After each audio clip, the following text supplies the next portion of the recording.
United Airlines bracing for a big drop in earnings when it reports results from its third quarter this week. And in the face of declining demand, United is now one of several U.S. airlines adding new international routes to their itinerary.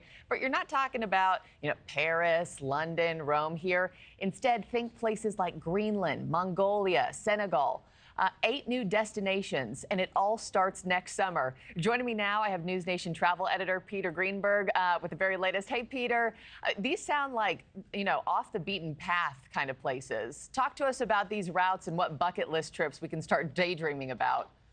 Well, it's sort of an indirect result of the pandemic where Americans are looking for different places to go other than the usual bucket list subjects. And as a result, United has done their largest expansion in history. In fact, all these flights that you just mentioned are the first time any U.S. airline has ever flown to these locations, and they're going there nonstop, which means it's a great opportunity for people to get to places they otherwise never would have gone, or if they had gone, it was a real schlep, either a 1 or a 2-stop flight. Now remember, all of these flights you mentioned start next May, but those fares are now going into the system. Delta Airlines announced last week new flights to Europe. They're really doubling down on Europe, but those are some of the usual destinations like Dublin and Brussels and Barcelona.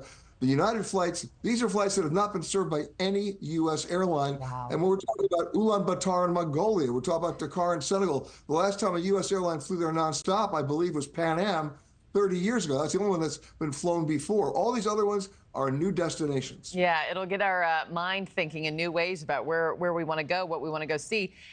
Often, Peter, when airlines introduce new routes, they also introduce, introductory prices, if you will, that we can pounce on, take advantage of. Do you think some of these flights will actually be affordable for people?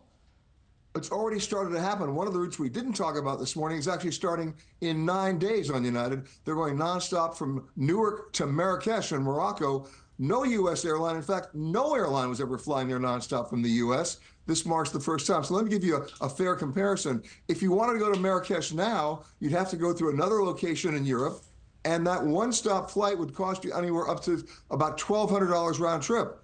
The United flight now, nonstop, is $735. That's a significant savings. And when these other fares get put into the computer system prior to the May inaugural launch, you're going to see introductory fares about 40% less than they normally would be. And keep in mind, these are nonstop flights, not one-stop flights or connecting flights, make it even more attractive. And outside of pricing, Peter, what incentives do passengers have to take some of these international flights over more traditional tourist destinations? Well, first of all, you're not going to be standing in large crowds in Greenland. You're not going to be standing in large crowds in Mongolia. You get to be, but Americans want bragging rights. We live in a world of experiential one-upsmanship. People want to be first on their block, and now you have all these new routes to allow you to do just that. Mm-hmm. Also, I wanted to touch on United reports its Q3 earnings tomorrow. The airline is kind of bracing for impact of a less than ideal result. Is this the right strategy for airlines like it to turn the tide?